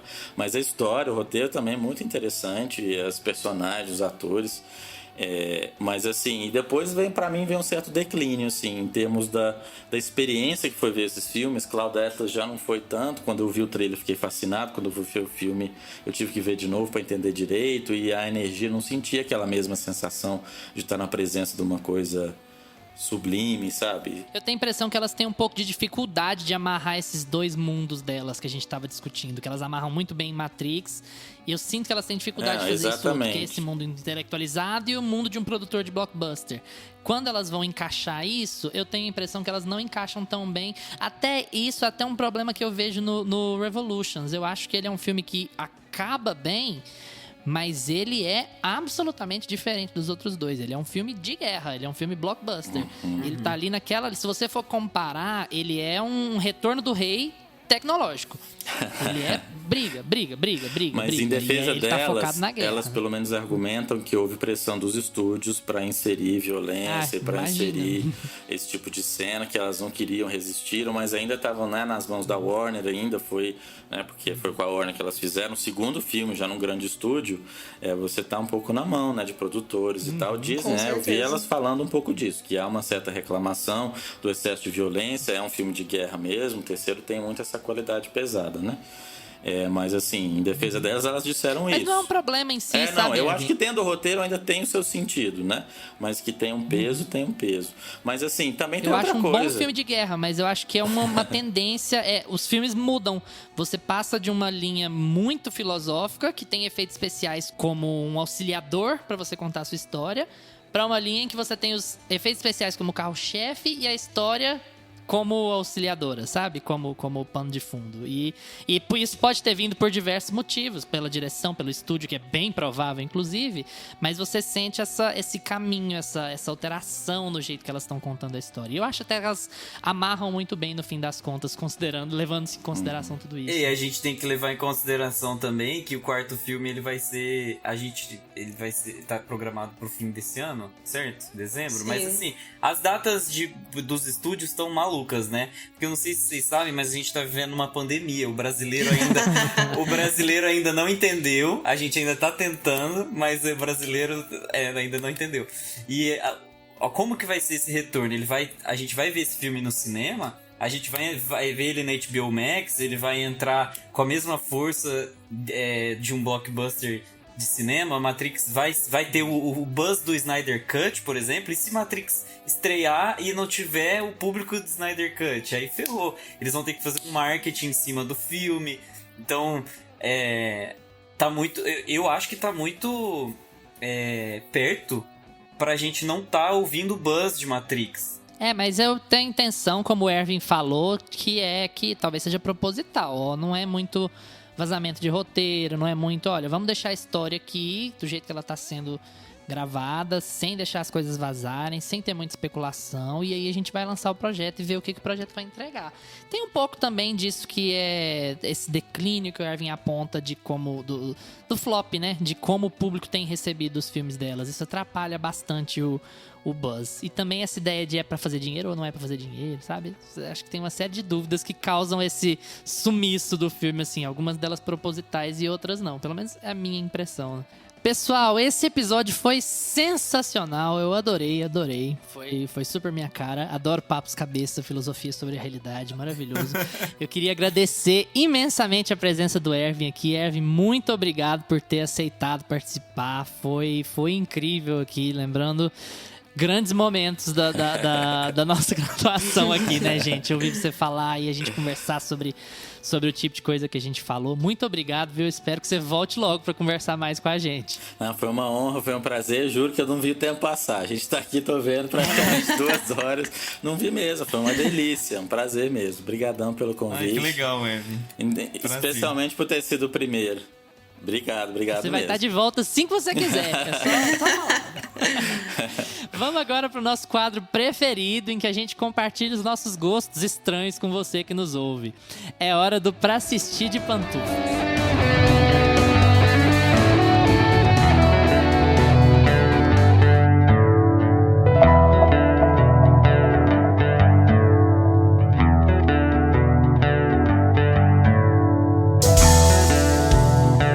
Pra assistir de pantufas. Ervin, faça as honras da casa hoje. Passa pra galera o que você quer indicar.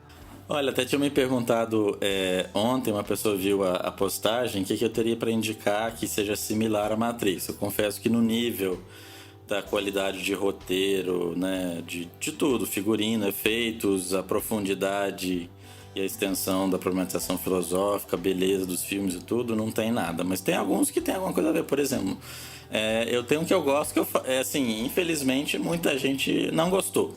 É uma sequência de um clássico chamado Tron. Se chama Tron: O Legado. E Tron: O Legado, eu confesso que assim, eu tenho uma sensação gostosa de ver.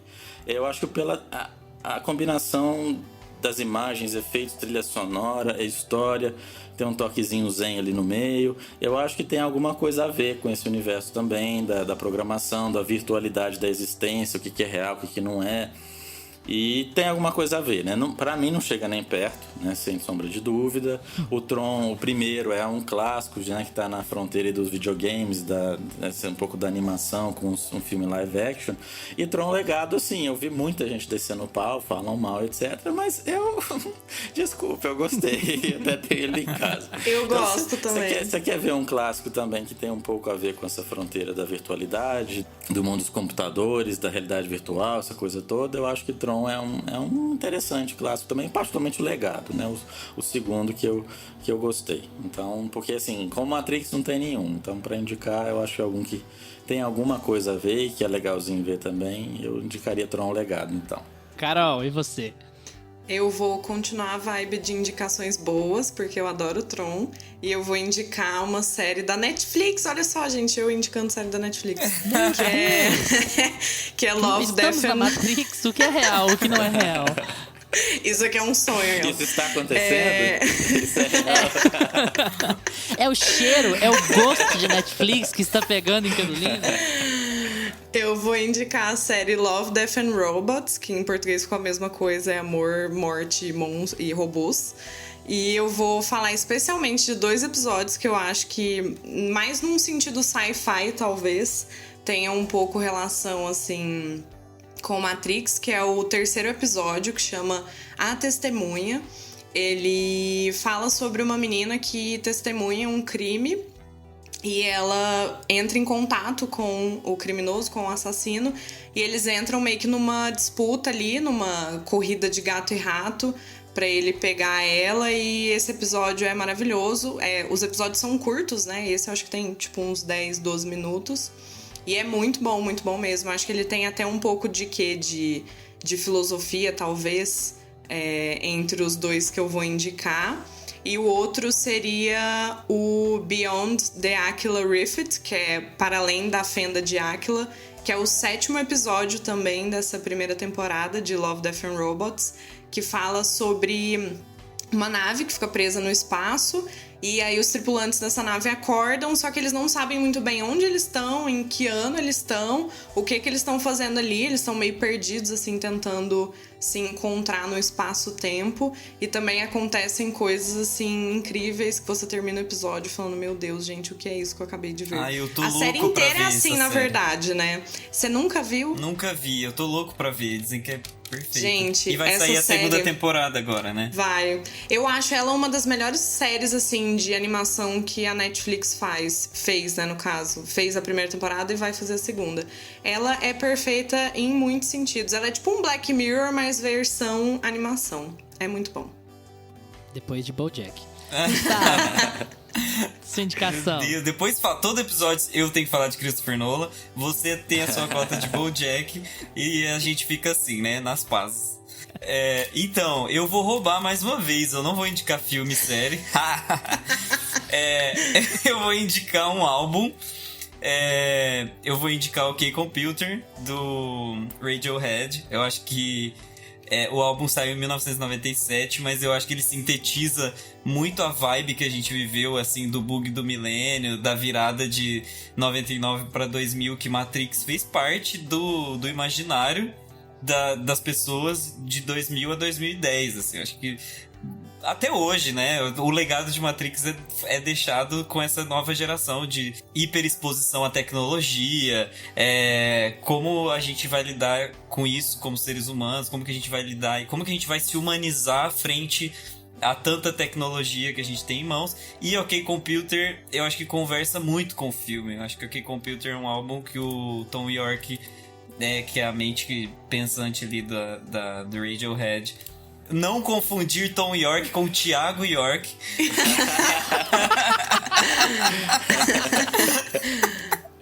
Eu amei te ver. Não é esse, gente.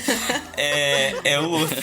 Então, eu acho que esse álbum ele sintetiza muito o espírito de época, sabe? E assim, então ficou aí um filme, uma série, uma trilha sonora, e agora vamos ver o que o Luiz vai indicar. Legal.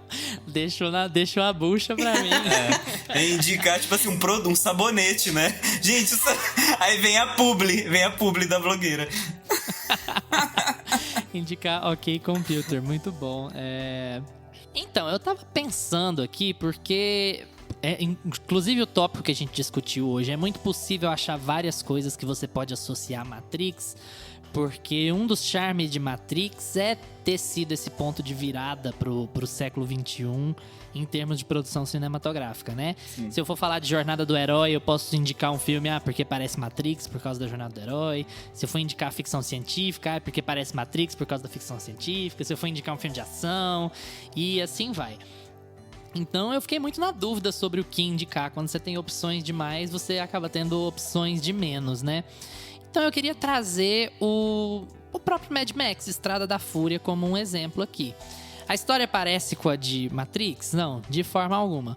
Mas eu tô colocando essa indicação de Estrada da Fúria pra quem não viu, porque eu considero esse filme o melhor filme da década 2010. E eu não sou um grande fã de filmes de ação, mas esse filme também é um turning point, vai ser um ponto de virada pros próximos 10 anos, talvez 20 anos, em como se fazer filme de ação, em como você fazer uma história que te prende, mesmo falando muito pouco. É um filme com muito poucas falas.